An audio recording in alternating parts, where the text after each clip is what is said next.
Bueno, el tema que vamos a ver nosotros es el diafragma. Ahí les especifiqué diafragma torácico porque hay varios diafragmas, como el diafragma pélvico, el diafragma estíleo, varios diafragmas, pero ahorita vamos a ver un músculo que se llama diafragma y es el diafragma torácico. Y bueno, para eso vamos a poner esta imagen que nos va a recordar cómo está formado el orificio inferior del tórax. Decíamos nosotros que es el borde inferior de la 12ª vértebra torácica y luego es la 12ª costilla, luego la 11ª costilla y de ahí se brinca a la 10ª costilla y al cartílago costal común. Acuérdense que la costilla 8, 9 y 10 está unida por un cartílago costal común hacia el cartílago, hacia el borde lateral del esternón, y a partir de aquí pues llega al esternón. Y por último vamos a tener esta apófisis que se llama apófisis sifoides. Nuevamente vemos el cartílago costal común con las costillas falsas, luego vemos la 11ª costilla, la 12ª costilla y llegamos al cuerpo de la primera vértebra, de la 12ª vértebra, torácica. Y todo eso que estamos viendo nosotros es el orificio torácico inferior. En ese orificio torácico inferior se va a insertar un músculo que se llama diafragma. Y bueno, recordando nosotros esta imagen, vamos a ver que el diafragma, dentro de sus funciones, es actuar como un tabique. ¿Qué hace un tabique? Separa. Y entonces el diafragma está separando dos regiones, la región torácica de la región abdominal. Esa es una de las funciones del diafragma, aparte que su principal función pues es en la mecánica ventilatoria. Y entonces pues nos regresamos a la imagen para que vean ustedes que el diafragma se va a insertar alrededor del orificio torácico inferior. ¿Sí? El diafragma se va a insertar alrededor del orificio torácico inferior. Pero las inserciones del diafragma no son tan sencillas, son complejas. ¿Sí? Son complejas. De entrada vamos a ver nosotros esta imagen que es como si estuviéramos dentro de la... Es una vista anterior y es como si estuviéramos dentro de la cavidad abdominal y estamos viendo el diafragma así, hacia arriba. ¿Sí? El diafragma va a estar formado por una parte que es muscular o carnosa, una parte muscular o carnosa, y va a estar formada por una parte tendinosa central que se le llama centro tendíneo del diafragma. ¿Sí? Entonces está formado por una parte periférica que son fibras musculares, fibras carnosas, y todas esas fibras que se van a insertar sobre el orificio torácico inferior van a terminar insertándose en el centro tendinoso o tendíneo del diafragma. ¿Sale?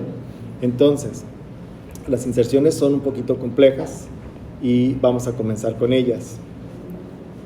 Nos dice primero que nada que el diafragma va a tener una inserción en la porción lumbar por medio de 3 pilares. Y vamos a ver nosotros los primeros pilares que se les van a llamar pilares principales. Pilares principales. Me voy a regresar a la imagen, voy a hacer un acercamiento y entonces voy a señalar yo el pilar principal del lado derecho y el pilar principal del lado izquierdo. Esos pilares son como esos muritos que están ahí y que están sosteniendo el techo. ¿Sí? Esos muritos son pilares. Bueno, se les llama pilares principales del diafragma. Entonces, estos pilares principales del diafragma, quiero que vean ustedes que aquí voy a poner L1, que es la primera vértebra lumbar. Aquí voy a poner L2, porque es la segunda vértebra lumbar. Y acá voy a poner L3, porque es la tercera vértebra lumbar. Entonces ustedes me van a ayudar para decirme el pilar principal del lado derecho, ¿en qué vértebra se está insertando? En la tercera vértebra lumbar. Y el pilar principal izquierdo, ¿dónde se está insertando? En la segunda vértebra lumbar. Entonces el pilar principal derecho, L3, pilar principal izquierdo, L2. Entonces vamos a ver nosotros que de esos pilares principales se van a desprender fibras. Un grupo de fibras que le vamos a llamar fibras mediales. Un grupo de fibras que les vamos a llamar fibras medias. Y un grupo de fibras que le vamos a llamar fibras laterales. Entonces, nos regresamos a la imagen y vamos a ver nosotros que de la parte superior de esos pilares principales se desprenden un grupo de fibras que se les llama fibras mediales. ¿Sí las ven? Pero quiero que vean ustedes qué le pasa a esas fibras mediales. Se entrecruzan con las del lado opuesto. Se entrecruzan con las del lado opuesto y el entrecruzamiento de estas fibras van a delimitar algo que se va a llamar hiato aórtico, orificio aórtico o hiato aórtico que se va a localizar a nivel de T12. Ese es un punto de referencia importante, así como lo hemos visto en las arterias, que la arteria poplitea nace en el anillo del tercer aductor y termina en el arco del sorio. Lo que hemos visto, bueno, aquí la aorta torácica cambia de nombre aquí y ahora se va a llamar aorta abdominal. Entonces yo les puedo preguntar, ¿dónde nace la aorta abdominal? La respuesta sería hiato aórtico a nivel de T12. ¿Sale? Ok. Viene otro grupo de fibras que son las fibras medias. Fibras medias. Y entonces las fibras medias, quiero que pongan mucha atención, despéguenme los ojos de la que están haciendo y quiero que pongan atención, porque las fibras medias se desprenden también del borde superior de los pilares principales, pero miren lo que van a hacer. Se entrecruzan y forman un número, un 8, y terminan insertándose en el centro tendíneo del diafragma. ¿Sale? ¿Sí lo ven? Bueno, vamos a ver nosotros que aquí se va a formar otro hiato. Se va a llamar hiato esofágico, que va a estar a nivel de T10. ¿Alguien de ustedes ha escuchado hablar de la hernia hiatal? Es que mi abuelita tiene hernia hiatal, se acuesta y siente que se ahoga. Bueno, la hernia hiatal, entre otras cosas, es un debilitamiento del músculo que está formando el orificio esofágico y bueno, se debilita la fuerza o pierde fuerza ese orificio y entonces ese orificio tiene la función de dar paso al esófago, pero también de contener al estómago dentro de la cavidad abdominal. Y cuando pierde fuerza ese orificio y se empieza a hacer un poquito más grande, se empieza a dilatar, entonces parte del estómago se mete al tórax. Generalmente el fondo del estómago se mete al tórax. Entonces imagínense ustedes que ese orificio, que es como si fuera un esfínter, ¿sí? El esfínter es algo que cierra como el esfínter palpebral o el esfínter anal. Imagínense ustedes que ese orificio pierde esa fuerza y entonces ustedes se comen unas 3 tortas de trompo y luego se acuestan. ¿Qué le va a pasar al estómago? Se va a meter el tórax. No todo, ¿verdad? Pero el fondo del estómago o incluso parte del cuerpo del estómago se puede meter al tórax. Y entonces eso causa un reflujo gastroesofágico. Imagínense todo el jugo gástrico regresándose al esófago y luego yendo a quemar toda la vía respiratoria, toda la faringe. En ocasiones los pacientes tienen que dormir sentados o con 2 almohadas porque cuando están dormidos ocurre el reflujo y el reflujo se va a la laringe y el paciente siente que se ahoga, siente que se está ahogando. ¿Por qué? Porque entra el jugo gástrico, se dematiza la mucosa laringea y la mucosa laringea al dematizarse cierra la entrada a la laringe para evitar que ese jugo gástrico entre a la vía respiratoria inferior. ¿Y qué pasa con el paciente? Siente que se ahoga porque no entra ni sale aire. Entonces, ese orificio, si no lo han escuchado, más adelante lo van a escuchar. Pues, participa en algo que se llama hernia hiatal. Hernia hiatal. Sí, por eso se le llama hiato. Hiato es orificio. ¿Y quién se está herniando? Pues se hernia el estómago hacia la cavidad torácica. ¿Sí? Bueno, y por último tiene un grupo de fibras que se llaman fibras laterales. Fibras laterales. Entonces, esas fibras laterales pues son fibras que se desprenden de los pilares principales y miren dónde se van a insertar. En el centro tendinoso del diafragma. ¿Sale? Ahí están las fibras medias formando el hiato aórtico. Mediales, perdón, formando el hiato aórtico. Medias formando el hiato esofágico y laterales insertándose en el centro tendinoso del diafragma. ¿Ok? Bueno, si se dan cuenta que son complejas las fibras del diafragma. Bueno, vamos a las siguientes pilares que se les va a llamar pilares accesorios.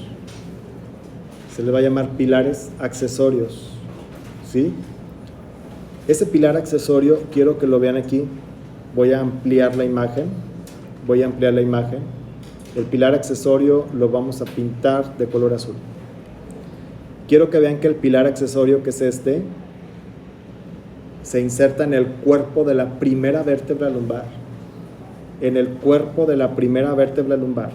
Y de aquí viene a la apófisis transversa de la primera vértebra lumbar. ¿Sí? Cuerpo de la primera vértebra lumbar, apófisis transversa de la primera vértebra lumbar. Y se le va a llamar pilar accesorio. Pilar accesorio. ¿Entendimos? Del cuerpo de la primera vértebra lumbar a apófisis transversa. Cuerpo de primera vértebra lumbar a apófisis transversa. Fíjense que a mí me gusta mucho este término,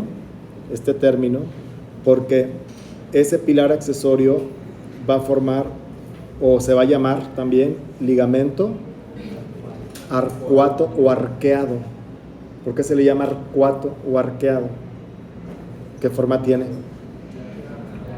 Forma de arco. Entonces se le llama ligamento arcuato medial o arcada del psoas o arco lumbocostal. Son los nombres con los que se conocen. Ligamento arcuato medial, arcada del psoas y arco lumbocostal. Son todos los nombres con los que se conocen.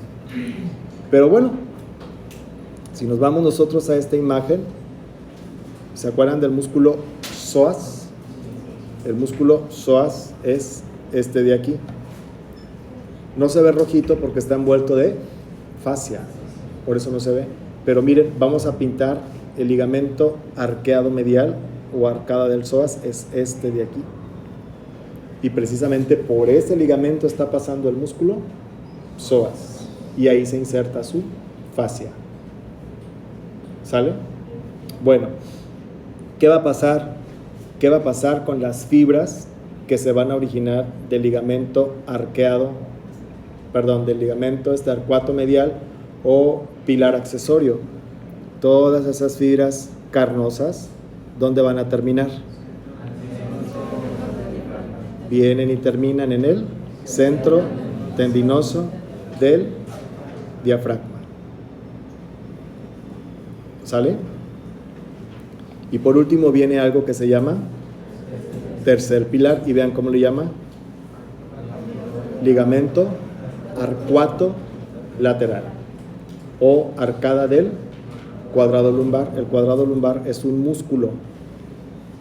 Arcada del músculo cuadrado lumbar. Bueno, no viene ahí la imagen del cuadrado lumbar, pero el tercer pilar entonces lo vamos a pintar de color verde. Y entonces vean al tercer pilar, por favor. Vean que el tercer pilar va de la apófisis transversa de L1, apófisis transversa de L1 a la 12ª costilla. Ahí está brincando las inserciones del psoas, de las inserciones del diafragma, perdón, de la región lumbar, de la columna lumbar a la costilla, de apófisis transversa del E1 a T12, y forma un arco que se llama ligamento arqueado lateral. ¿Qué pasa con las fibras musculares que se están originando de él? Miren, ¿se van hacia dónde? Hacia el centro tendinoso del diafragma. Vienen, aquí está el ligamento arqueado lateral, y sus fibras vienen y se insertan en el centro tendinoso del diafragma. ¿Pero qué les llama la atención? Que se está dibujando ahí, ¿qué? Un triángulo. ¿Sí se fijan? Se está dibujando un triangulito. Ese triangulito se va a llamar así. Se va a llamar triángulo. No es cierto, es este. Triángulo lumbocostal. Triángulo lumbocostal. Es una zona de comunicación entre la cavidad torácica y la cavidad abdominal, en donde únicamente pasa tejido conjuntivo, nada más. Y es un triángulo pequeñito. Es un triángulo pequeñito. ¿Sí? Bueno, quiero ponerles otra imagen, y la imagen que les quiero poner es esta. Eso es como si estuviéramos nosotros dentro del tórax y el diafragma fuera el piso. ¿Sí? ¿Se acuerdan de las fibras de los pilares principales? Que había unas fibras mediales. ¿Y qué hacen esas fibras mediales? El hiato aórtico. Luego había unas fibras medias que hacían esto. Ahí está el hiato esofágico. Y luego tenía unas fibras laterales, que eran las que se insertaban sobre el centro tendinoso del diafragma. Y luego seguía el pilar accesorio, y el pilar accesorio, pues también sus fibras venían y se insertaban sobre el centro tendinoso del diafragma. Y luego viene el tercer pilar, y miren, sus fibras vienen y se insertan sobre centro tendinoso del diafragma. ¿Y qué estoy viendo aquí? El triángulo lumbocostal. Ahí lo pintaron padre, aquí lo dejaron medio escondido, pero pues estaría así. Se llama triángulo lumbocostal. Es como si estuviéramos parados viendo hacia abajo, y el piso sería el diafragma. Está padre la imagen, está interesante. Bueno, viene algo bien importante, porque ahora viene la transición de las inserciones del diafragma en las costillas. Y entonces va a haber dos estructuras tendinosas que van a extenderse de la 12ª a la 11ª costilla, y de la 11ª costilla a la 10ª costilla, y a eso se le va a llamar arcadas de Sénac. Arcadas de Sénac. Entonces voy a poner la imagen, y la arcada de Sénac iría de la 11 a la 12, perdón, de la 12 a la 11 y de la 11 a la 10. Esas son las arcadas de Sénac. Y de hecho, en el dibujo, aquí vemos la primera, mírenla, de la 12 a la 11. Esta es una arcada de Sénac. Y luego sería de la 11 a la 10. Y vean cómo las fibras que están saliendo de las arcadas de Sénac, fibras musculares, ¿hacia dónde se van? Hacia el centro tendinoso del diafragma.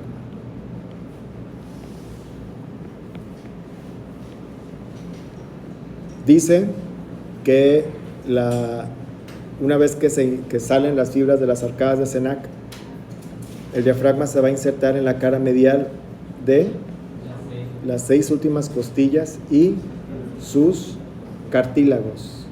6 últimas costillas y sus cartílagos. Y entonces la inserción del diafragma sería aquí, en las 6 últimas costillas y sus cartílagos, para después brincar e insertarse en la cara profunda de la apófisis sifoides. Y entonces de esa forma se abarca todas las inserciones del diafragma. Entonces vienen de las arcadas de Senac estas fibras musculares, luego vienen de las 6 últimas costillas y sus cartílagos estas fibras musculares que se insertan en el centro tendíneo, y vean cómo brinca de las 6 últimas costillas a la apófisis sifoides y queda ahí un espacio. ¿Sí se fijan que queda ahí un espacio? Este espacio que voy a pintar de color verde, este espacio, ese espacio lo vamos a ver nosotros acá, y se va a llamar triángulo externo-costal. Triángulo externo-costal, muy importante, porque por ahí bajan unas arterias que se llaman epigástricas superiores. Importantes porque van acompañadas de venas epigástricas superiores que se anastomosan con unas inferiores y que van sobre la fascia del músculo recto abdominal. Lo vamos a ver más adelante en anatomía 2. Y ahí se anastomosan, y esa es una anastomosis importante entre la arteria, entre las venas subclavia, y las venas epigástricas inferiores, que son ramas de la femoral, o que drenan sobre la femoral. Entonces esos son importantes porque en un cuadro de cirrosis hepática esas venas, hipertensión portal y esas cosas se dilatan y se dibujan las varices en la vaina del músculo recto abdominal. Es interesante el tema ese. Pero bueno, vamos a ver más adelante en anatomía 2.